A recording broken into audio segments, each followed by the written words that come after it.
अब हमने देखा कि टफ टाइम में उन्होंने कैश पैसा भी दिया है और $2 बिलियन एडिशनल उन्होंने दिया, और IMF की शर्त थी कि पाकिस्तान का जो एक्सटर्नल फाइनेंसिंग गैप $6 बिलियन का है मौजूदा माली साल का, जब तक ये अब नहीं पैसा आएगा हम आपको $1.2 बिलियन की इमदाद जो हमने देनी है। नवे उसके बाद रिव्यू के बाद नवा रिव्यू भी पूरा नहीं हुआ उनका, तो मैंने ख्याल इस लिहाज से इसकी सिग्निफिकेंस तो बड़ी बनती है कि सऊदी अरब के साथ पाकिस्तान के तल्लुकात वैसे तो जनरली यही कहते हैं कि रियासत और मुल्क के साथ होते हैं।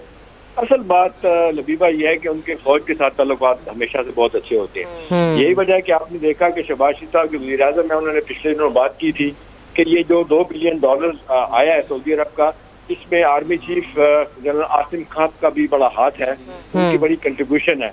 तो वो फौज से भी ताल्लुकात अच्छे रखते हैं। आपने देखा फौज के साथ कोऑर्डिनेशन पहले की निस्बत आज सऊदी अरब और पाकिस्तान के फौज में बहुत ज्यादा है। और अब तो अच्छी बात हो गई है कि यमन के कॉन्टेक्स्ट में क्योंकि सुलह हो गई है, मामला पीछे जा रहे हैं, ईरान और सऊदी अरब की सुलह हो गई है, हमारे लिए भी बहुत अच्छी सिचुएशन निकल आई है। तो मेरा ख्याल है सारे तनाजुर में पाकिस्तान के लिए अच्छी शुरुआत लगती है। अब रहा सवाल कि जी किसकी हुकूमत है, किसकी हुकूमत नहीं, बात का सवाल है। मुल्क के लिए जो हो रहा है बहुत अच्छा हो रहा है। एहतशाम साहब, काफ़ी मुबालगाराई थी, बाज़गश थी कि साबिक वज़ीर आज़म नवाज शरीफ से शायद सऊदी वली अहद मोहम्मद बिन सलमान की मुलाकात ना हो सके, लेकिन अब मुलाकात हुई है और अहम अमूर पर तबादला ख्याल भी हुआ। क्या कहेंगे आप? जी लबीबा, आप ठीक कह रही हैं। बड़े दिनों से खबरें आ रही थी और मुखालिफ जो हल्के हैं PDM के, उनकी तरफ से भी बात आ रही थी कि शायद किंग सलमान और उनके बेटे MBS मोहम्मद बिन सलमान जो वली अहद भी है, प्राइम मिनिस्टर भी, असल में वही जिसको कहते हैं करता करता है, सऊदी अरब के असल हुक्मरान वही है। तो खबरें थी कि जी उन्होंने मुलाकात नहीं की और मुलाकात से इनकार किया हुआ है, क्योंकि हादसा 10-12 दिन हो गए हुए, तो मुलाकात नहीं हुई थी। तो लोगों में ये चीज मुहैया थी कि जी क्या वजह मुलाकात नहीं हो रही, तो कोई नाराजगी है या ये कि किसी और को मैसेज देना है उन्होंने PTI के लोगों को या कुछ और लोगों को कि ठीक है उनसे मुलाकात नहीं करें। लेकिन ये नहीं, मुलाकात करने का मतलब तो बड़ा वाज़ेह तौर पे है कि ये एक अप्रूवल है PTM की और PMLN की गवर्नमेंट की। और ये भी कुछ लोग कहते हैं कि जो माजी में कहा जाता है कि PTI से कि इमरान खान साहब से भी कोई नाराजगी है, कुछ बातें उन्होंने ऐसी जगह पे की थी जो लीक होके मोहम्मद बिन सलमान तक पहुंच गई थी, वो भी अपनी नाराजगी का इजहार कर रहे थे। तो जनरली तो मुलाकात इस लिहाज से तो बड़ी सिग्निफिकेंट है। और अच्छी बात यह है कि PDM की हुकूमत है, मेन पार्टी PMLN है, उनको उनकी सपोर्ट मिल जाना। अब ये $2 बिलियन एडिशनल अभी दिए, आपने देखा जो पार किए उन्होंने अपना स्टेट बैंक में, तो उस लिहाज से अच्छा। इसी तरह से मेरा ख्याल है ये बड़ा तासुर तो बड़ा अच्छा होगा कि जी जो मिडिल ईस्ट की हुकूमतें खासतौर पर किंगडम्स हैं, उनसे ताल्लुकात नवाज शरीफ साहब के आज भी उसी तरह ही अच्छे हैं। तो मेरा ख्याल है ये तासुर इस लिहाज से तो अच्छा है, हुकूमत के लिहाज से PMLN के लिए तो बहुत अच्छा है। और दूसरी तरफ ये नेगेटिव मैसेज जो मुझे जाती तौर पर लगता है ये PTI के लिए, इमरान खान साहब के लिए है, जिनके बारे में कहा जाता है कि शायद उनकी वहाँ पे अब उतनी पजीराई नहीं है। ये लबीबा।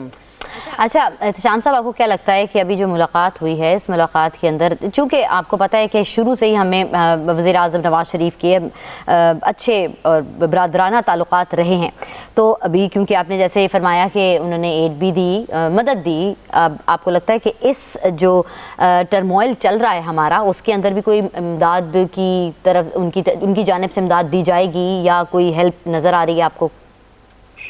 देखिए लबीबा, पिछले तकरीबन 8-9 महीने से जिस अंदाज से पेट्रोल की प्राइसेस ऊपर गई हैं, और कहा जाता है कि एक मुताबिक अंदाजे के मुताबिक 8-9 महीने में सऊदी अरब ने कोई 15 से $20 बिलियन एडिशनल कमाया है प्राइस हाइक की वजह से, पेट्रोलियम प्राइस की वजह से। लिहाजा उनके पास पैसों की कमी नहीं है।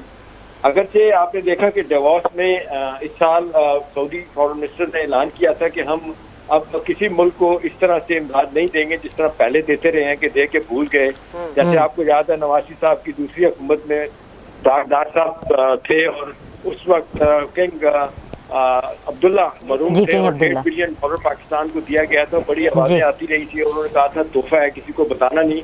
लेकिन बाद स्टेज पे फिर बताना पड़ा इसहाक डार साहब को कि ये वाकई तोहफा है, इसलिए ये बजट में रिफ्लेक्ट नहीं कर रहा। अब वो कहते हैं जी गॉन ऑफ द डेज, अब ऐसा नहीं होगा, हम इन्वेस्टमेंट करेंगे, आप प्रोजेक्ट लेके आए। जैसा कि $10 बिलियन की उन्होंने बात की है सऊदी अरब ने, वो बलूचिस्तान में भी बिजनेस डेवलपमेंट के हवाले से वो चाहते हैं कि जी आप आए, क्योंकि कहा जा रहा है कि बहुत बड़ा स्कोप है ऑयल और गैस का और दुनिया जहाँ की मिनरल्स का। वो कहते हैं हम आपके साथ पार्टनरशिप करते हैं आप आए इस हवाले से हम आपकी मदद करेंगे, तो वो आपको कैश पैसा तो नहीं देंगे, लेकिन बहरहाल अब हमने देखा कि टफ टाइम में उन्होंने कैश पैसा भी दिया है और $2 बिलियन एडिशनल उन्होंने दिया, और IMF की शर्त थी कि पाकिस्तान का जो एक्सटर्नल फाइनेंसिंग गैप $6 बिलियन का है मौजूदा माली साल का, जब तक ये अब नहीं पैसा आएगा हम आपको $1.2 बिलियन की इमदाद जो हमने देनी है।